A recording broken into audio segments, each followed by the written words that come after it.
팔 생각이 없으면 시장에 물건이 있습니까? 분양가 상한제가 내년 4월 29일 날부터 시행입니다. 4월 29일 이후부터 뭐 4월 30일 날 물건이 나왔다 쳐요.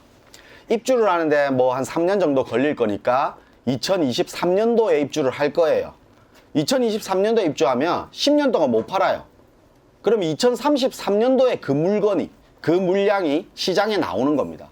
시장에 영향을 미치려면 지금부터 14년 남았다는 얘기예요. 아무리 빨라도. 그리고 우리 3기 신도시 30만호 얘기를 해봐요. 30만호를 2023년도에 분양을 해서 2026년도에 입주를 목표로 하고 있습니다. 그게 뭐 토지 보상이나 이런 문제가 순조롭게 이루어진다고 하면, 그러면 공공주택이기 때문에 5년 거주 요건이 있어요. 5년을 거주했다고 쳐요. 그리고 매도할 수 있는 물량들이 일부 나올 겁니다. 그러면 2026년도에 입주를 해서 2005년 거주하면 2031년도예요. 그러면 시장에 나오는 물건은 2031년도입니다. 분양가 상한제, 공급, 신규 택지 개발의 공급, 물량들 전부 2030년도 이후에 나오는 겁니다.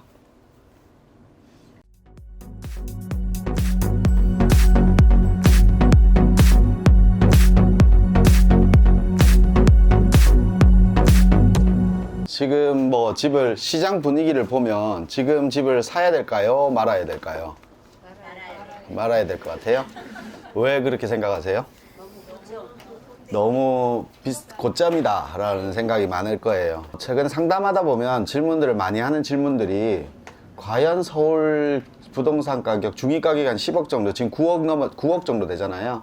앞으로 10억 정도 되면 이걸 과연 자녀가 근로소득을 해서 살 수 있을까? 이런 생각에 많이 빠져들어요. 최근에 보면.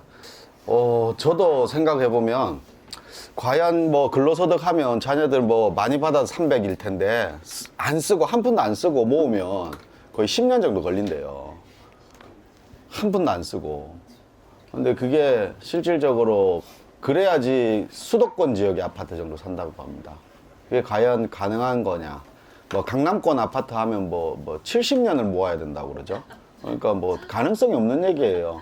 뭐 20살에 첫 직장 들어가서 70년이면 90살 돼야지 강남에 아파트 사는 거예요. 그 정도의 지금 시세를 이루다 보니까 부동산이 과연 사야 될지 이런 그 의문감을 좀 빠지게 되는 겁니다. 근데 우리 생각하고 다르게 최근 부동산 시장이 막 급등을 하죠. 지금 최근 뉴스 보면 22주 뭐 이걸 보면 지금 부동산 시장 22주 연속 오름세입니다. 이런 규제들이나 우리 부동산 규제를 하는 이유는 뭐예요? 주거 안정화 정책을 펼치기 위해서 하는 겁니다. 정부에서. 근데 이게 주거 안정화 정책을 펼치기 위해서 했는데 그게 아랑곳하지고 부동산 시장 계속해서 오릅니다. 22주 연속 오름세예요. 지금 지난주 일주일 새 상승폭을 뭐 이 그래프가 좀 이 캡처한 그림이라서 좀 잘 안 보이는데 짙은 색이 이번 주 시세표를, 가격 지수표를 나타낸 건데 저번 주 대비해서 또 올랐어요, 상승을. 그래서 지금 22주 연속 오름세입니다. 서울의 경우에는 결국 뭐 중복해서 말씀을 드리겠지만 양도세 중과 및 임대사업자 등록 증가 영향으로 시장에 전반적으로 매물이 부족한 상태예요. 그리고 우리가 다들 알다시피 저금리에 따른 풍부한 유동성 자금이라든지 또 개발 호재라든지 그리고 매수 대기자들이 공급 감소 우려가 있습니다. 지금 우리 시장에 가면 매물이 없다라고 얘기를 하잖아요. 우리가 지금 과연 사야 될까라고 고민하고 있는데 막상 시장에 살려고 시장에 가서 살 수 있는 물건이 있는지 부동산 시장에 가보신 분 계세요? 최근에? 개포동이나 강남권 일대, 특히 송파권 일대에는 부동산 시장에 매물이 아예 없어요. 가보시면. 부동산 그 공인중개사 사무실에 내가 일반적으로 잘 알지 못하는 사람이 찾아가서 아파트를 구하고 싶다, 뭐 요즘 얼마냐, 물건이 있느냐 물어보면 물건이 없다라고 얘기해요. 간혹 나오는 물건들은 누구한테도 팔기 쉬운 물건이니까 일반인들 주지도 않으니까 아예 시장에 물건이 없어요. 나와봤자 한두 건이에요. 이런 시장인데 과연 부동산 가격이 잡힐 것이냐, 지금 고점이라고 생각하는 가격이 잡힐 것인가를 생각해 봐야 되는 거예요. 정부는 이런 내용들을 알고 있으면서도 규제를 계속합니다. 주거 안정화라는 정책 때문에 과연 이게 주거 안정화가 되고 우리 아까 얘기 드린 우리 자녀가 10년, 20년 뒤에 집을 살 수 있을까? 그게 주거 안정화 정책이냐? 이걸 의문을 저건 던지게 될 수밖에 없어요. 지금 이게 어제 저 신문인데 서울 아파트값 상승, 매물 부족 심화. 지금 부동산 시장에 공인중개사를 찾아가면 매물이 없습니다. 예. 인기지역, 마용성, 강남 4구 빼고 서울 어떤 지역을 가더라도 공급되어 있는 부동산에서 물건 자체가 없어요.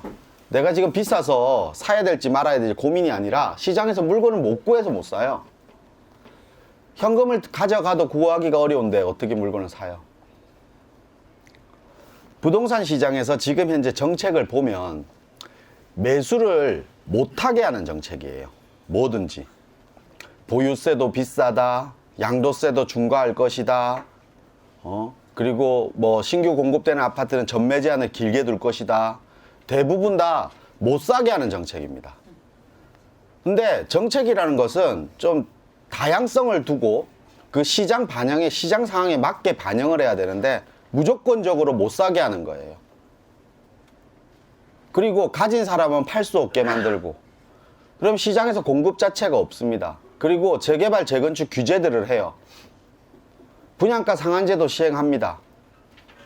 3기 신도시 공공택지 분양, 3기 신도시 공공택지로 공급한다라고 얘기했지만 거기에다가 뭐 청년주택을 짓는다, 영구 임대 아파트를 짓겠다, 이런 얘기를 해요. 그게 과연 공급을 늘리는 방법인지를 봐야 되잖아요. 무조건적으로 못 사게 하는 정책들이 앞으로 시장에서는 계속 유지될 겁니다.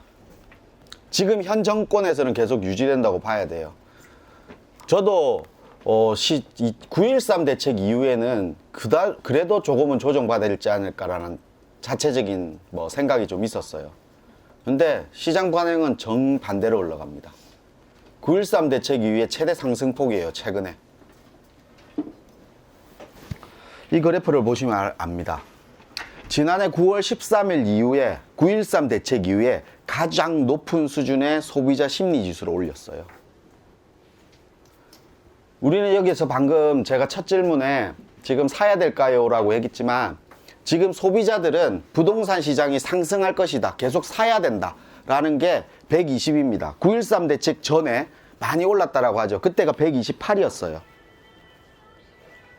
그 이후부터 계속해서 상승해서 지금 120, 9.13 대책 직전까지 올라와 있습니다. 여기 오신 분 중에도 뭐 같은 생각을 가지신 분도 있고 반대의 생각도 가지신 분도 분명히 계실 거예요. 하지만 시장은 우리 생각과는 반대로 올라가요. 정부 정책에 반대로 올라갑니다. 제가 저번 세미나에 그런 얘기 드렸어요. 정부 말 들어서 이득 본 사람은 단 한 명이 없습니다. 단 한 명이 없어요. 정부에 따라서 지켜서 착한 일 한 사람들 단 한 명이 없습니다. 예전에 우리 학교 다닐 때 보면 선생님 공부하라고 얘기하는데 공부 안 해도 성공하는 사람 많다라고 꾸역꾸역 우기는 자식들 있잖아요. 지금도 있을 거예요. 저도 그랬어요. 뭐 연예인들 보면 공부 대학교 안 나오고 중학교 중퇴하더라도 성공한 친구도 있고, 사업가들도 중고등학교 나오고도 충분히 성공한 사람들 많다, 이런 핑계를 댑니다. 그러면서 안 해요. 근데 부동산 정책은 말 잘 들은 사람 다 실패해요. 지금 6.19 대책, 처음 정부가 시행한 대책 6.19 대책 나왔을 때 이제부터 다주택자들, 집 2채, 3채 가진 사람들 무조건 큰일 난다라고 얘기했어요. 여기서 두 채 이상 가지신 분 분명히 계실 거예요. 이상, 뭐 그 이상도 있겠지만 큰일 났어요. 지금 2채 이상 가지신 분들 큰일 난 사람 있습니까? 전혀 없어요. 근데 지금도 정부에서는 계속해서 규제를 하고 계속 이런 식으로 하면 추가 규제를 하겠다, 어떻게 하겠다 얘기들을 합니다. 저는 이번에 분양가 상한제도 마찬가지예요. 원래는 분양가 상한제는 그냥 총선용으로, 부동산 정치용으로, 그냥 선거에 표를 받기 위한 정치용으로만 사용했어야 돼요. 이걸 정치가 아니라 정책으로 사용했기 때문에 문제가 되는 겁니다. 그냥 내년 4월달 총선 때 대비해서 그냥 하겠다라고 얘기하면 서민들은 하겠지라는, 부동산 이제 하면 조정을 받겠지라는 심리에 표를 던질 거고, 그걸 시행을 안 하고 정치로만 썼다라고 하면 강남권에 있는 사람들도 마찬가지로 기득권들도 표를 던지게 돼요. 그런 정치를 했어야 되는데 결국은 정책을 한 겁니다. 그 정책이 지금 현재 부동산 시장에 이 9.13 대책 이후에 가장 높은 소비자 심리 지수를 나타내고 있는 겁니다. 그러면 지금 이런 심리가 흐르는 상황에서 과연 지금도 부동산 시장을 매수해야 되느냐잖아요. 그러면 이 심리가 언제까지 계속해서 갈 것이냐, 이걸 우리가 고민해 봐야 돼요. 언제까지 갈 것인지. 언젠가는 한번 꺾이겠죠. 언젠가는 꺾일 거 아닙니까? 이 시장이 계속해서 가지는 않을 겁니다. 우리 부동산이라는 게 정부에서 주장하는 주거 안정화 정책에서 물가 상승률만큼만 오른다라고 하면, 그냥 순리대로, 시장 원리대로 물가 상승률처럼 오른다라고 하면 절대로 규제를 하거나 완화를 하거나 뭘 하지를 않을 거예요. 그냥 꾸준하게 상승을 할 겁니다. 근데 지금처럼 급등을 하는 시기는 없겠죠. 하지만 꾸준하게 상승을 할 거예요. 안 그래도 우상향 곡선으로 꾸준하게 상승을 하나, 등락의 폭이 있으면서 급등을 하나. 사람들의 심리는 등락을 해서 급등을 하는 시기를 더 불안해해 하는데, 정부는 그게 주거 안정화가 아니라고 생각을 합니다. 그래서 앞으로도 제가 봤을 때는 2년 동안의 정부의 정책들은 계속해서 매수를 못하게 하는 정책들을 낼 겁니다. 앞으로도.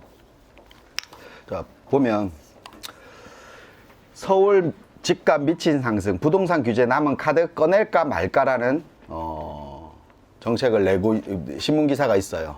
여기 보면 상한제 1차 지역을 발표하면서 적용 지역 외에 풍선 효과로 집값 상승할 경우 2차 지정을 하겠다. 분양가상에 2차 지정을 하겠다. 두 번째로 현행 30년의 재건축 기간을 40년을 확대하겠다. 그리고 다주택자에 대한 종합부동산세를 강화하겠다. 그리고 전매를 제한하는 강화하겠다. 결국은 정부에서는 단기적으로 효과는 볼지 몰라도 장기적으로 보면 수요를 규제하는 겁니다. 시장에 물건을 내놓고 시장 원리에 물건이 많아지면 시장 가격은 떨어지고 물건이 적으면 시장 가격이 올라가는 시장 원리의 법칙을 전혀 적용하진 않죠. 결국은 공급이 안 되게 만들고 못 사게 하고 두 가지 다를 정책을 펼칩니다. 앞으로도 이 정책을 계속 낸다라고 얘기를 해요. 이렇게. 그리고 앞으로 2년 동안은 계속해서 이걸 유지해야 될 겁니다. 정권 교체가 되지 않는 한은 이 정책은 7년간 된다는 뜻이에요. 그러면 계속해서 공급량은 없고 규제들만 합니다. 그러면 우리 심리가 10억 9억이면 현재 9억대 중위 가격에 아파트 살려면 몇십 년 걸려요. 월급 모아서. 근데 이런 공급 없이 매수 사는 사람의 규제만 하면 중위 가격이 9억이 아니라 10억, 11억도 갈 수 있다는 뜻이잖아요. 그러면 내가 살 수 있는 기간이 더 늘어나는 겁니다. 지금 살 수 있는 마지막 기회라고 생각을 해요, 사람들이. 그리고 우리가 생각을 해보세요. 가격이 이때까지 2008년도에도 우리가 고점을 찍고 오를 때 이 얘기들을 분명히 했습니다. 똑같은 얘기를 했고 2007년도, 6년도, 7년도에 규제 정책이 나올 때 똑같은 얘기를 했어요. 가격이 떨어졌다라고 얘기를 하지만 그때 가격 상승폭에 비해서 떨어진 가격이 얼마나 될 것 같습니까? 상승폭은 2.5배였고 떨어진 가격은 0.3배밖에 안 됩니다. 왜냐? 우리가 부동산을 가지고 있는 사람들은 시장에 새로 신규로 공급하는 물건이 없는 한은 내가 가진 물건을 팔아야 시장에 공급이 되는 거예요. 내가 파는 물건이 가격이 상승을 했는데 누가 원 가격에 회복을 시켜서 원 가격에 파는 사람이 누가 있어요? 가격이 하락할 수 없는 시장 원리입니다. 그걸 정부가 강제적으로 잡으려고 하는 거예요. 근데 그걸 막상 시장에 그 원가대로 팔려고 합니까? 아무도 안 해요. 시장에 그러니까 공급이 없는 겁니다. 내놓는 사람 단 하나가 없어요. 최근에 질문하는 사람 중에 예전에는 지금 너무 고점이니까 매도를 해야 될까요? 라는 질문 상담이 되게 많았어요. 지금은요, 매도를 해야 될지 안 해야 될지는 본인이 더 잘 알아요. 아무도 안 팝니다. 매도에 대한 문의를 하는 사람이 거의 없어요. 상담을, 매도 문의 상담이 거의 없습니다, 이제는요. 그러니까 부동산을 가진 자도, 가진 사람도 팔 생각이 없어요, 지금. 팔 생각이 없으면 시장에 물건이 있습니까? 앞으로 우리가 생각해봐요. 분양가 상한제가 적용되면 10년 전매 제한입니다. 그러면 분양가 상한제가 내년 4월 29일 날부터 시행입니다. 4월 29일 이후부터 뭐 4월 30일 날 물건이 나왔다 쳐요. 입주를 하는데 뭐 한 3년 정도 걸릴 거니까 2023년도에 입주를 할 거예요. 2023년도에 입주하면 10년 동안 못 팔아요. 그러면 2033년도에 그 물건이, 그 물량이 시장에 나오는 겁니다. 시장에 영향을 미치려면 지금부터 14년 남았다는 얘기예요. 아무리 빨라도. 그리고 우리 3기 신도시 30만호 얘기를 해봐요. 30만호를 2023년도에 분양을 해서 2026년도에 입주를 목표로 하고 있습니다. 그게 뭐 토지 보상이나 이런 문제가 순조롭게 이루어진다고 하면, 그러면 공공주택이기 때문에 5년 거주 요건이 있어요. 5년을 거주했다고 쳐요. 그리고 매도할 수 있는 물량들이 일부 나올 겁니다. 그러면 2026년도에 입주를 해서 2005년 거주하면 2031년도예요. 그러면 시장에 나오는 물건은 2031년도입니다.